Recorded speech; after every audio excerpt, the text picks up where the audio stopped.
தவிர என்ன நினைச்சவரே, தாயின் கருவில் தெரிந்தவரே, பெயர் சொல்லி அழைத்தவரே, பெரியவனாய் மாற்றினீரே. உங்க அன்புக்கு முன்னால இந்த உலகம் சிறுசுதான், அந்த வானத்தை போல உங்க மனசு பெருசுதான்.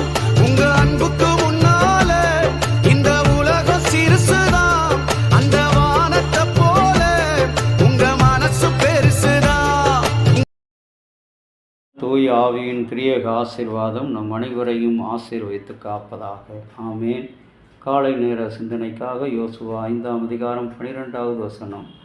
தானியத்தை புசித்து மறுநாளிலே மன்னா பெய்யாமல் நின்றுவிட்டது. அது முதல் இஸ்ரவேலர் மன்னா இல்லாமல் போக அவர்கள் கானான் தேசத்தின் பலனை அந்த வருஷத்திலே புசித்தார்கள் என்பது. தேசத்தின் பலனை புசித்தார்கள். கர்த்தருடைய அருமையான பிள்ளைகளே, கிறிஸ்துவ மக்களாகிய உங்களுக்கும் எனக்கும் ஆண்டவர் புசிப்பும் குடிப்பும் அல்ல தேவனுடைய ராஜ்யம், அது உண்மையும் நீதியும் என்று சொல்லியிருக்கிறார். இன்றைக்கு நாம் செய்யக்கூடிய அந்த செயல் நீதியை வெளிப்படுத்த வேண்டும். நாம் பேசக்கூடிய பேச்சு உண்மையை வெளிப்படுத்த வேண்டும்.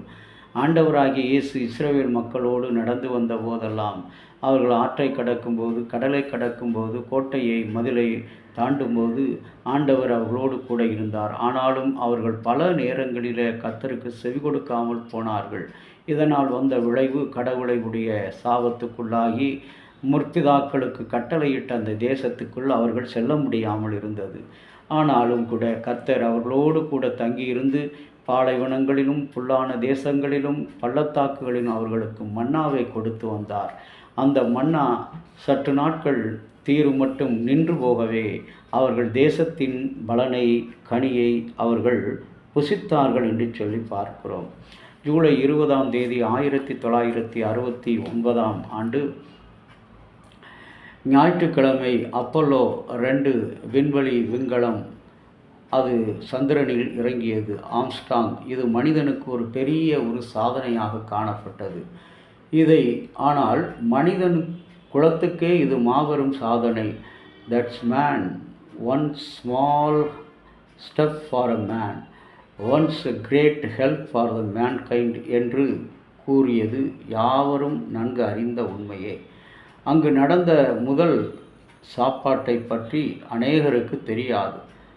பஸ் ஆல்டரின் நிலாவுக்கு பயணப்பட்டு புறப்பட்ட போது தன்னுடன் தன் சபை கொடுத்து அனுப்பிய திருவிருந்து ஒரு பைபிள் வைத்து எடுத்து ஆல்டரின் அருகில் இருந்த வானொலியின் மூலமாக பூமியில் உள்ளவர்களுக்கு அந்த நாளிலே நிகழ்ச்சி நினைத்து தேவனுக்கு நன்றி கூறும்படி நடத்தப்பட்டது. இவர் விண்ணிலே கொஞ்ச நேரம் கழித்தவுடனே வானொலி ஒளிபரப்புக்கு காரணமான இருந்தவர்களோடு அவர் என்ன செய்கின்றார், அந்த உணவை எடுத்து நானே திராட்சை செடி, என்னில் நிலைத்திருக்கிறவர்கள் கனி கொடுப்பார்கள் என்று சொல்லி அவர் அப்பத்தை எடுத்து உண்டு ரசத்தை உண்டார்.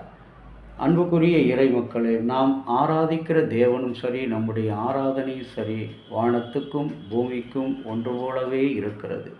இங்கே இஸ்ரவேல் மக்கள் பல நிலைகளை கடந்து வரும் பொழுது அங்கேயும் அந்த ஆராதனை உணவாக கொடுக்கப்பட்டது, மன்னாவாக.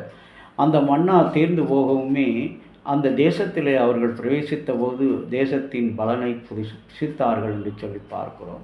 இன்றைக்கு நாம் கூட பல நேரங்களில் கைவிடப்பட்டோம் என்று நினைக்கிறோம். ஆனால் ஒருபோதும் கைவிடப்பட மாட்டோம். பல நேரங்களில் நாம் நிராகரிக்கப்பட்டோம், ஒருபோதும் நிராகரிக்கப்பட மாட்டோம். ஒருவேளை நிராகரிக்கப்பட்டது போல தெரியும், அது ஒரு மாயை போல தெரியும். அது விரைவில் அந்த கஷ்டங்கள், அந்த மாயைகள் எல்லாம் நம்மை விட்டு மாறி போகும். இஸ்ரவேலிடத்தில் இருந்த எகிப்தின் நிந்தையை புரட்டி போட்ட கர்த்தர் இன்றைக்கும் கூட இந்த நேரத்தில் இந்த காலை வேளையில் கேட்டுக்கொண்டிருக்கிற கர்த்தருடைய பிள்ளை, உன் நிந்தையை புரட்டி போட்டு உன் தேசத்தின் பலனை நீ புசிக்கக்கூடிய மனிதனாக உன்னை உயர்த்துகிறார். ஆகவே அப்படிப்பட்ட உயர்வையும் மேன்மையும் உங்களுக்கும் எனக்கும் தருவதற்கு எல்லாம் உள்ள கடவுள் இந்த நாளிலே சித்தம் வைத்திருக்கிறார். அவரை நோக்கி பார்க்கலாமா?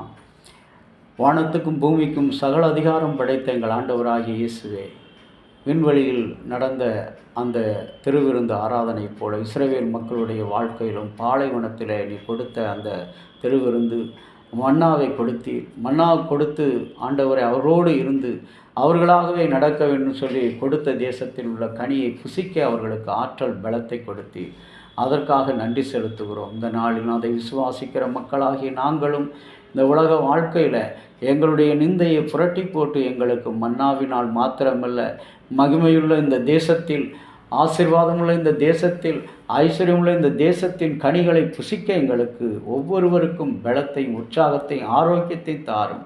இறைமகன் இயேசுவின் வழியாக வேண்டுகிறோம் நல்ல பிதாவே, ஆமேன்.